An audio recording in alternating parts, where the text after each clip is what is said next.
өөрийгөө хятадаар танилцуулаад за тэгээд шүлгээ уншаад найзуудтай уншаад өчгөө.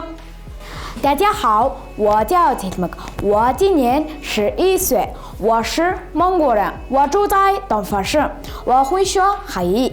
谢谢大家。春晓唐孟浩然，春眠不觉少，处处闻啼鸟。夜来风雨声，花落知多少。谢谢。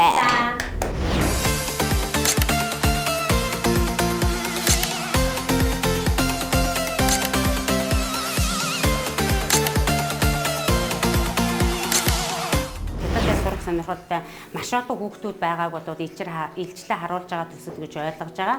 За энэ жилийн хувьд бол хүн болох багасаа төсөлд бол Дорнот аймгийн 1-р сургууль дээр за 25 хүүхдийн ковот авахар гэрээ хийж ажилласан байгаа. Гэтэл яг одоогийн байдлаар бол манайд нийтдээ давхарсан тоогоор 39 хүүхэд ирээд суралцж байна.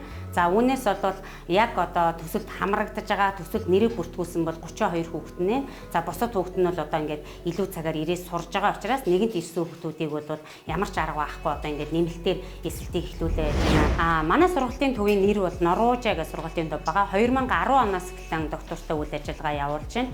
За тэр бүр зар сурталчилгаа бол нэг их явуулаад байдаггүй. Ерөнхийдөө хүүхдүүд бол сурах сонирхолтой хүүхдүүд бол их байдаг. За энэ төсөлд хамрагдсанаар бол манай сургуулийн төвийг бас хүмүүс аягүй их мэддэг болж байна. За өнгөрсөн жилээс хойш бол одоогоор манай сургуулийн төв бол энэ төслөөс гадна манай хувийн сургуулийн төв бол 50 гаруй суралцагчтай тогтмол 5 анги хичээлж байгаа. За төслийн 2 анги хичээлж байна. Ингээд нийтдээ 7 анги буюу 70-аас 90 сурагчийн хооронд бол тогтмол хичээлж байна. За тэгээд ерөн хятад хэлний сургуульд бол энэ жилүүдэд нэлээх өргөжөнд хэлж байна. За тэгээд энэ жилийн хувьд бол Дорнот аймагт зохион байгуулагдсан Дорнот аймгийн Дорнот аймаг дахь зүүн бүсийн их сургуулиас зохион байгуулагдсан хятад хэлний 8 дугаар олимпиад болсон байгаа. За энэ олимпиадад бол манай сургуулийн төвийн хүүхдүүд маш амжилттай оролцсон. За мөн хүн болох багасаа төсөлд өнгөрсөн жилийн манай суралцж байсан сурагч 1-р сургуулийн 5 дугаар ангийн сурагч Цэлмэг охин манаас нөгөө уран шүлгийн уралдаанд 1-р байранд орсон амжилт үзүүлсэн. Тэгээ өнгөрсөн жилийн бас хүн болох багасаа төсөлд хамрагдчихсэн. Нийтдээ өнгөрсөн жил бол манайх чинь нэг 20 хүүхд яг тогтмол хамрагдсан байгаа. Тэгээ тэр хүүхдүүдээс одоогоор 12 хүүхд нь бол яг үргэлжлүүлээд хүн болох багасаа төслийн энэ жил бас үргэлжлүүлээд ингээд сургалтандаа суугаад явж байна. За өнөөдөр бидний сурах шүлэг болохоор Жин Yes буюу Тан улсын Либа гэдэг зохиолчийн зохиосон шүлэг байна. За энэ бол хятад улсын маш алдартай шүлэг. За хамтдаа уншицгаая. Чуан Чэн Мин Юэ Гуан И Ши Ди Шан Шуан Жу Тао Ван Мин Юэ Ди Тао Си Гу Xiang. За хөгөн дээр маш сайн анхаарай шүү заяа. За манай сургалтын төвийн хамгийн гол заах арга бол ерөөсөө сурагч төвтэй ажилдаг. Сурагч төвтэй заах аргын онолыг бол бид нар илүү чухалчилдаг. Багш заагаад байхаас илүү сурагч өөрөө одоо ямар аргаар сурахыг хүсэж чинь тэрийгэ багштаа санал болгодог.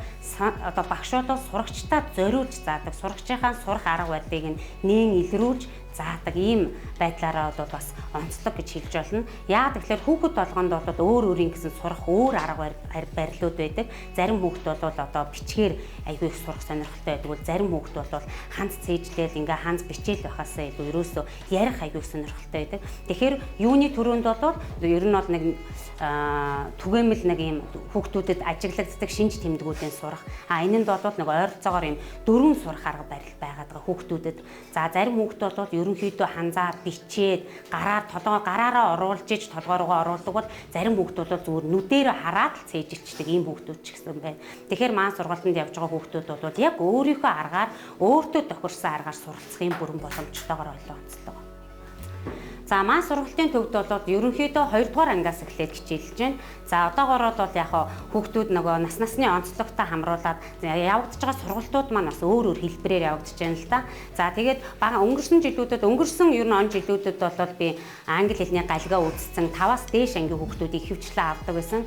За тэгээ энэ өнгөрсөн жил энэ 2 жилд бол хүн болох багасаа төслийн багангийн сурагчид аягүй хэрж байгаа учраас багангийн сурагч дээр бол ер нь бол үр дүнгуудыг харж байна. Хүүхэд заавал одоо галиг үзсэн байх алавтай биш юм байна гэдгийг бас төтгөө онцолж харж байна л да.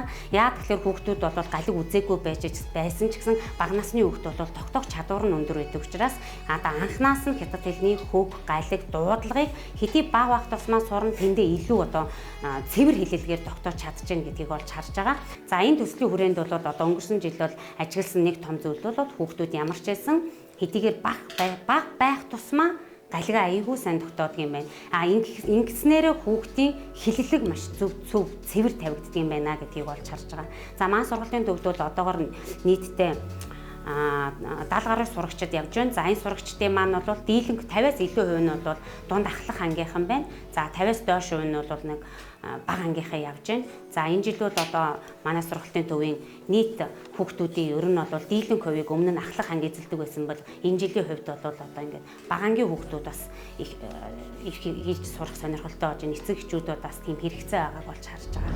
За энэ л гараад ирээрэй. За энэ л өөрийгөө хятадаар нэг сайхан танилцуулчих та.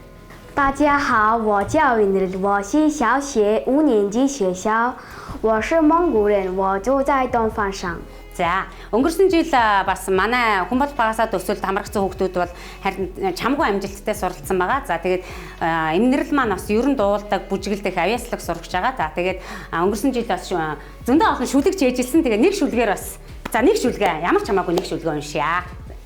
今夜是唐李白，床前明月光，疑是地上霜。举头望明月，低头思故乡。 За ингээд энэрлэгтэй баярлалаа. За манай энэр одоо бас хамтдаа цэлэмгийгээ урьж байна. За энэрл тийшээ сууж гараа. Дорн их сургуулиас удамжил олгон зохион байгуулагддаг 8 дугаар олимпиадад бол бас уран уншилгын төрөлд ороо тэргүүн барь эзэлсэн байгаа. За миний охин өөрийгөө хятадаар танилцуулаад за тэгээд шүлгээ уншаад найзуудтай уншаад өгчгөө. 大家好，我叫铁木，我今年11岁，我是蒙古人，我住在东方省，我会说汉语。谢谢大家。 За шүлгээ уншиж одоо. 春晓唐孟浩然，春眠不觉少，处处闻啼鸟。夜来风雨声，花落知多少。谢谢。 За сургалт одоо энэ хүн бол багасаа төслийн энэ удаагийн төсөлд бол миний хувьд Доронтой аймгийн 1-р сургууль болон шинэ хөгжил сургуулиуд дээр хэд хэдэн хүүхдийн ковот авсан. За 1-р сургуулиас бол 25 хүүхдийн ковот ирсэн боловч одоогийн байдлаар бол 39 хүүхд болчиход байна. Шинэ хөгжил сургуулиас бол одоогоор 9 хүүхд суралцж байна. За сургалтын төвийн хаяг маань болохоор 19-р байрны урт талын сод төвийн 2 давхарт за 1 тоот мөн 3 тоот өрөөнүүдэд сургалтын төв маань хэвийн үйл ажиллагаа явагдаж байна.